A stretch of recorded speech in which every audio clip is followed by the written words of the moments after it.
In the spring of 1563, when hope seemed as distant as summer warmth after a bitter winter, Delia Harrington stood at the threshold of what remained of her distant uncle's cottage. The wind whipped her long golden hair across her face as she stared at the dilapidated structure that was now her only possession in the world. At 22, she had already endured more tragedy than most faced in a lifetime. The plague had claimed her husband not 6 months past, and her parents before him, leaving her alone with her 5-year-old son, Thomas. "Is this our new home, Mother?" Thomas asked, his small hand gripping hers tightly. Delia looked down at her son, his wide eyes reflecting the same uncertainty she felt. Her threadbare dress fluttered against her slender frame in the spring breeze, the worn fabric clinging to her feminine curves. Despite her poverty and grief, Delia maintained a striking beauty that drew glances from villagers when she passed. High cheekbones, full lips, and deep blue eyes that spoke of intelligence and determination. "Yes, my love. This is what Uncle Matthias left us," she replied, trying to infuse her voice with an enthusiasm she did not feel. The cottage stood on the outskirts of Thornbrook, a small village nestled in the English countryside. The thatched roof had collapsed in one corner, the stone walls were discolored with moss and mildew, and the small plot of land surrounding it was overgrown with weeds and brambles. Behind the cottage lay a stagnant pond, murky and choked with debris. When the magistrate had summoned her to inform her of her unexpected inheritance, Delia had felt a momentary flicker of hope. That hope had quickly dimmed upon hearing that Uncle Matthias had been considered the village oddity, a recluse who collected strange objects and spoke of peculiar farming methods no one understood. The old man was touched in the head, the magistrate had said with undisguised contempt. But blood is blood, and with no other heirs his property passes to you, however worthless it may be. As Delia pushed open the creaking door, a cloud of dust greeted them. Thomas sneezed, and the sound echoed in the empty space. The interior was a cluttered mess of strange implements, jars filled with soil samples, and crumbling parchments covered in indecipherable notes. "It smells funny," Thomas observed, wrinkling his nose. "We will clean it," Delia assured him, though the task seemed monumental. "We will make it our home." As they ventured further inside, a sudden movement from the corner startled them both. Delia gasped and pulled Thomas behind her protectively. From the shadows emerged a dog, thin and dirty, but with intelligent eyes that regarded them warily. "Look, Mother, a dog!" Thomas exclaimed, his face lighting up with the first genuine smile Delia had seen in months. The dog approached cautiously, its tail giving a tentative wag. Around its neck hung a worn leather collar with a small metal tag bearing the name Scout. "Hello, Scout," Delia said softly, extending her hand. "Were you Uncle Matthias's companion?" Scout sniffed her fingers, then pressed his head against her palm in a gesture of acceptance. Thomas was already kneeling, arms outstretched, and Scout moved to him next, offering a gentle lick that made the boy giggle. "Can we keep him, Mother, please?" Delia nodded, unable to deny her son this small happiness. "He seems to be part of our inheritance as well." That night, after clearing enough space to make a sleeping area from the few blankets they had brought, Delia sat by the light of a single candle, examining her uncle's papers. Most seemed to be farming notes, filled with drawings of plants and soil types. Some mentioned the phases of the moon and their effect on crops, ideas that the villagers would have dismissed as nonsense. As exhaustion overtook her, Delia set aside the papers and gazed at Thomas, already asleep with Scout curled protectively beside him. She whispered a prayer into the darkness, not for wealth or ease, but simply for the strength to survive another day. The following morning, Delia awoke to find Thomas missing from their makeshift bed. Panic seized her until she heard his laughter outside. She rushed to the door, her heart pounding, to find him by the pond with Scout. The dog was frantically digging at the edge of the water. "Thomas, you must not wander off without telling me," she scolded, relief making her voice sharper than intended. Scout was trying to show me something, Mother, Thomas explained, pointing to where the dog continued to dig with determination. He wants to dig up the whole pond. Delia sighed, brushing a strand of golden hair from her face. Well, he cannot dig up a pond, dear one. Come now, we have much work to do today. The next several days passed in a blur of cleaning and repairing. Delia cleared the cottage, salvaging what she could and burning the rest. She mended the roof with reeds from the pond's edge and scrubbed the stone floors until her fingers were raw. The villagers kept their distance, viewing the newcomers with the same suspicion they had shown her eccentric uncle. Only one person from the village offered any welcome. Elias Grantham, a young blacksmith who had recently established himself in Thornbrook, brought them a pot of stew and offered to help with repairs to the cottage. I remember your uncle, Elias said, as he helped Delia fix the door that hung crookedly on its hinges. Others thought him mad, but he showed me kindness when I first arrived here with nothing to my name. Elias was tall and broad-shouldered, with honest brown eyes and calloused hands that spoke of hard work. Delia found herself grateful for his presence, though she was careful to maintain her distance. Her beauty had sometimes drawn unwanted attention, and she had learned to be cautious around men. Did you know him well? She asked, holding the door steady as Elias worked. Well enough to know he was not mad, merely ahead of his understanding, Elias replied. He spoke of ways to make the land yield more than others thought possible. Some of his methods I have tried myself, with surprising success. This piqued Delia's interest. What methods? He believed in returning to the soil what we take from it. He collected kitchen scraps, animal waste, dead leaves, things others discard, and mixed them with soil. He called it feeding the earth so it might feed us. Delia remembered the jars of soil samples and the detailed notes. Perhaps there was wisdom in her uncle's madness after all. That evening, after Elias had departed with a promise to return the next day, Delia delved deeper into her uncle's writings. One journal in particular caught her attention. Unlike the others, it was bound in leather and kept in better condition. Inside, she found not only farming notes but personal reflections. The land holds secrets, one entry read, not just in what grows upon it, but in what lies beneath. What men discard as waste often contains the greatest value, if one knows how to see it. Another entry was more cryptic. The water holds the key. When the time is right, the faithful companion will show the way. Delia looked over at Scout, who lay at Thomas's feet as the boys slept. Could the faithful companion refer to the dog? And what key did the water hold? Her thoughts were interrupted by a knock at the door. Cautious, Delia approached it, wondering who would visit at such an hour. Opening it a crack, she found herself face to face with a well-dressed man she did not recognize. "Good evening," he said, his voice smooth as oil. "I am Baron Caldwell. I understand you have recently inherited this property." Delia pulled her shawl tighter around her shoulders, acutely aware of her threadbare dress and the way it clung to her figure. The Baron's eyes lingered too long on her slender neck and the hint of collarbone visible above her neckline. "I have," she replied, keeping her voice steady. "A pity about your uncle, such an unusual man." The Baron's smile did not reach his eyes. "I had approached him several times about purchasing this land, but he was most stubborn in his refusal." "The land is not for sale," Delia said, instinctively protective of her meager inheritance. The Baron's smile tightened.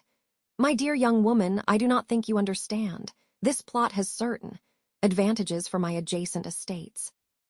I would be willing to offer a fair sum, enough for you to establish yourself more comfortably elsewhere." "Thank you for your concern," Delia said firmly, "but this is our home now." As the Baron departed with barely concealed displeasure, Delia could not help but wonder why he would desire such an apparently worthless piece of land. The question lingered in her mind as she secured the door and returned to her uncle's journal. The next morning, Delia woke early, determined to begin clearing the overgrown land. If her uncle's methods had merit, perhaps she could grow enough food to sustain herself and Thomas. As she worked, Scout and Thomas played nearby, the boys' laughter a balm to her weary spirit. By midday, Delia had cleared a small plot and discovered, to her surprise, that the soil beneath the weeds was dark and rich. Following her uncle's notes, she began collecting kitchen scraps and plant matter to create what he called compost. As she worked, Scout suddenly began barking frantically at the pond again.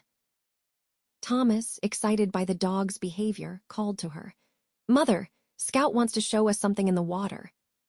Wiping sweat from her brow, Delia joined them at the pond's edge. Scout was pawing at the water, whining with obvious frustration. "Perhaps there are fish," Delia suggested, though the stagnant water seemed an unlikely habitat. Thomas, with the boldness of youth, grabbed a long stick and began poking at the area where Scout was focused. To Delia's astonishment, the stick hit something solid. "There is something under the water, Mother," Thomas exclaimed. Curiosity overcoming caution, Delia rolled up her sleeves and reached into the murky water. Her fingers touched what felt like wood. With effort, she and Thomas managed to pull a small, waterlogged chest to the surface. The chest was secured with a rusted lock, but years in the water had weakened the wood. With careful pressure, Delia was able to break it open. Inside, protected by layers of oiled cloth, they found a collection of books, papers, and a smaller box sealed with wax. "Treasure," Thomas breathed, his eyes wide. "Knowledge," Delia corrected, though her heart raced with anticipation as she opened the smaller box. Inside lay a signet ring bearing a noble crest, letters written on fine parchment, and a detailed map of the surrounding area. The map showed not only the visible features of the land, but markings indicating what appeared to be underground waterways and mineral deposits. That evening, as Thomas slept, Delia examined the documents by candlelight. The letters revealed a shocking truth. Her uncle Matthias had not been born a peasant, but was the illegitimate son of a nobleman, cast out and denied his birthright. The signet ring was proof of his lineage. More startling still were the map's implications. The land she had inherited, seemingly worthless, sat atop a network of pure underground springs and deposits of valuable minerals, specifically clay of exceptional quality for pottery. The Baron's interest suddenly made perfect sense. Delia's mind raced with possibilities. The water alone was valuable in a region often plagued by drought. And the clay, if extracted and properly prepared, could provide a steady income. But first, she would need to protect her claim to the land. The next morning brought a surprise visitor, Elias, earlier than expected and with a troubled expression. "I came to warn you," he said without preamble. "There are rumors in the village. The Baron was seen leaving your cottage last night, and now he speaks of having made an arrangement to purchase this land." Delia's blood ran cold.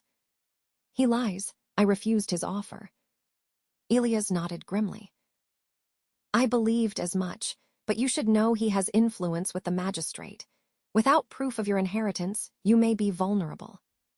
"I have proof now," Delia said, showing him the documents she had discovered. "And more than that, I know why he wants this land." As they spoke, Scout began barking again, alerting them to approaching riders. Through the window, Delia saw the Baron accompanied by the magistrate and 2 armed men. "They cannot simply take what is legally mine," Delia insisted, though fear gripped her heart. "No, but they can make false claims," Elias warned. "The Baron is not known for his honesty." Thinking quickly, Delia gathered the most important documents and the signet ring. "Take Thomas and Scout to the woods behind the cottage," she instructed Elias. "There is a hollow oak where they can hide. I will face them alone." "I cannot leave you," Elias began to protest. "Please," Delia interrupted. "I need to know my son is safe." Reluctantly, Elias agreed, slipping out the back with a sleepy Thomas and an agitated Scout, just as the Baron and his party reached the door. Delia composed herself, smoothing her golden hair and straightening her posture. When she opened the door, she held herself with a dignity that belied her humble dress. "Baron Caldwell," she greeted coolly, "and Master Magistrate. To what do I owe this formal visit?" The magistrate, a nervous man clearly uncomfortable with his role, cleared his throat. Mistress Harrington, there appears to be some question regarding your claim to this property. No question at all, she replied evenly. I have the deed, signed and sealed by your own hand. Yes, well, the magistrate stammered. The Baron has brought to my attention certain irregularities. It seems your uncle may have acquired this land through questionable means. My uncle acquired this land legally, as his birthright, Delia stated firmly. She withdrew the signet ring and held it up for them to see. Do you recognize this crest, Baron Caldwell? The Baron's face drained of color. Where did you get that? It belonged to my uncle's father, your grandfather, I believe. Which makes us distant cousins, does it not? The revelation hung in the air like a thundercloud. The Baron's grandfather had been known for his numerous indiscretions, but few of his illegitimate children had been acknowledged. These are absurd claims, the Baron sputtered, though his confidence was clearly shaken. Claims well documented, Delia countered, producing one of the letters. Including your father's written promise that my uncle would always have claim to this land, in lieu of his proper inheritance. The magistrate looked uncertainly between them, sensing a shift in power. Furthermore, Delia continued, I have discovered why this land is so valuable to you, Baron. The underground springs and clay deposits would indeed complement your estates, and greatly increase their worth. The Baron's expression hardened. You are a widow with a young child, alone in the world. Do you truly believe you can stand against me, even with these documents? I have influence you cannot hope to match. She is not alone, came Elia's voice from the doorway. He had returned, and behind him stood several villagers, men and women Delia had not met, but who regarded the Baron with evident dislike. We remember Matthias, said an elderly woman at the front of the group. We remember how he helped us when our crops failed by showing us how to enrich our soil with what we would have discarded as waste. And we remember how the Baron's father tried to force him off this land 30 years ago, added a grizzled farmer. History repeats itself, it seems. The Baron glanced around, recognizing that the situation had turned against him. With a curt nod to the magistrate, he turned to leave, but Delia's voice stopped him. One moment, Baron. Before you go, I would like to propose an arrangement that might benefit us both. Intrigued despite himself, the Baron paused. What arrangement? I have no desire to claim my uncle's noble birthright or to challenge your family's position. What I want is security for my son and myself, and to honor my uncle's legacy. You want access to the springs and clay deposits. Your point, the Baron asked warily. I propose a partnership. I retain ownership of the land and develop my uncle's sustainable farming methods to benefit the village. You gain access to the resources beneath the soil for a fair price that acknowledges my rightful claim. The Baron considered her words, calculating. Finally, he gave a reluctant nod. I will have my steward draw up terms. I will have Elias review them on my behalf, Delia countered, unwilling to be outmaneuvered. After the Baron and magistrate departed, the villagers lingered, curious about the young woman who had stood her ground against nobility. Delia, seeing an opportunity, invited them to return the next day. My uncle understood something valuable about the land, she told them. He knew that what seems like waste can become wealth with proper care. I would be honored to share his knowledge with those who remember him kindly. In the days that followed, Delia immersed herself in her uncle's methods. Using his notes and the knowledge buried in the chest from the pond, she began transforming the neglected plot into productive gardens. She created composting areas where kitchen scraps, manure, and dead plants could decompose into rich soil. She diverted water from the underground springs to create irrigation channels, using techniques detailed in her uncle's journals. Word of her success spread, drawing more villagers to learn how she had made the seemingly worthless land bloom. Delia taught them freely, explaining how to create compost, how to plant complementary crops together, and how to use every part of what they grew. The agreement with the barren proved profitable. The clay from her land was indeed exceptional, and pottery made from it commanded premium prices in distant markets. Delia invested her share of the profits in expanding her gardens and improving her uncle's cottage, which gradually transformed into a comfortable home. Elias became a constant presence, his initial assistance evolving into something deeper. His affection for Delia and Thomas was evident in every visit, every repair, every shared meal. For her part, Delia found herself looking forward to his arrival each day, her heart lightening at the sight of his smile. One evening, as summer gave way to autumn, Elias found Delia sitting by the now clear pond, watching Thomas and Scout play in the golden light. "Your uncle would be proud," he said, settling beside her. "You have made his vision reality." Delia smiled, brushing a strand of golden hair from her face. "It seems impossible that just months ago I stood here seeing nothing but ruin and waste." "You saw possibility where others saw nothing," Elias said softly. "It is a rare gift." Their eyes met, and in that moment, Delia allowed herself to recognize the future taking shape before her. Not just survival, but happiness. Not just security, but love. "The Baron's steward brought the quarterly accounting today," she said, changing the subject though her heart raced. "The pottery clay continues to exceed expectations." Elias nodded, unsurprised. "And your farming methods have transformed half the village's practices. Did you see Martha's garden? She has implemented every technique you showed her." "People are willing to learn when they see results," Delia replied. "Waste into wealth. It is not magic, just wisdom my uncle understood before his time." As the sun dipped lower, casting long shadows across the flourishing land, Thomas ran to them, Scout at his heels. "Mother Elias." "Look what Scout found now." In his small hands, he held several unusual seeds. "Can we plant these too?" Delia examined them curiously. "Where did Scout find these?" "By the old oak tree. There are hundreds more."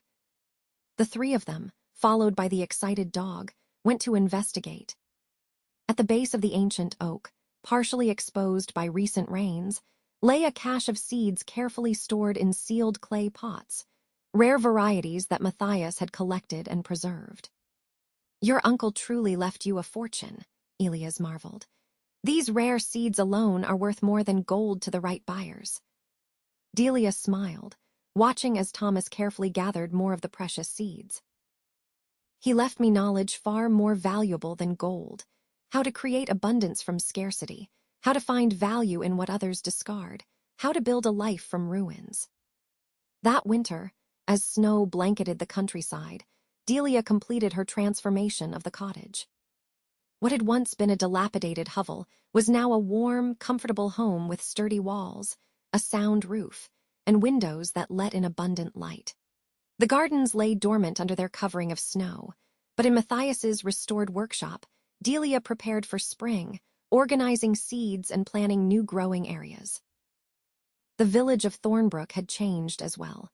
Many households now maintained compost heaps and practiced the sustainable methods Delia had shared. The pottery made from her clay had brought recognition to the region, creating new opportunities for local craftspeople. On the eve of the new year, as Thomas slept peacefully in his bed with Scout curled beside him, Elias came to call. His expression was both nervous and determined as he presented Delia with a small carved box. "I have something to ask you," he said, his voice uncharacteristically hesitant. Delia felt her heart flutter as she opened the box to find a simple ring fashioned from silver and set with a small, perfect piece of polished clay from her land. "You transformed waste into wealth," Elias said softly. "You showed an entire village how to see value where they saw nothing. You showed me how to hope again when I thought hope was lost. Will you marry me, Delia?" In the warm light of the hearth fire, Delia looked at the man before her, honest, kind, strong, and at the home she had created from ruins. She thought of her journey from grief-stricken widow to respected teacher and successful landowner, and she thought of Thomas, thriving in this place that had once seemed so desolate. "Yes," she answered, her voice steady with certainty. Yes, I will marry you. As spring returned to Thornbrook, Delia and Elias were wed in a ceremony attended by the entire village. The gardens bloomed around the cottage that had once been a ruin, and the land that had once seemed worthless now supported not only Delia's family, but contributed to the prosperity of the entire community. On the morning after their wedding, Delia stood with Elias, watching Thomas and Scout play by the pond that had yielded its secret treasure. In her hands, she held her uncle's journal, open to his final entry. To whoever finds this, remember, true wealth lies not in gold or land, but in the wisdom to see abundance where others see scarcity, to create rather than consume, and to share knowledge freely. This is my true legacy. He was right, Delia said softly. And now his legacy lives on, not just through me, but through everyone who has learned to turn waste into wealth. As the sun climbed higher in the spring sky, illuminating the flourishing gardens and the clear, bubbling pond, Delia looked at her new husband and her son, at the dog who had helped uncover their fortune, and at the land that had seemed so worthless on that cold day when she had first arrived. From tragedy had come triumph, from loss had come abundance. From one man's discarded wisdom had grown a legacy that would nourish generations to come. And in that moment, Delia knew that the greatest inheritance her uncle had left her was not the land or its hidden treasures, but the understanding that even in the darkest times, with knowledge, determination, and the ability to see possibility where others saw only waste, one could build a life of true prosperity, a lesson she would continue to share for years to come.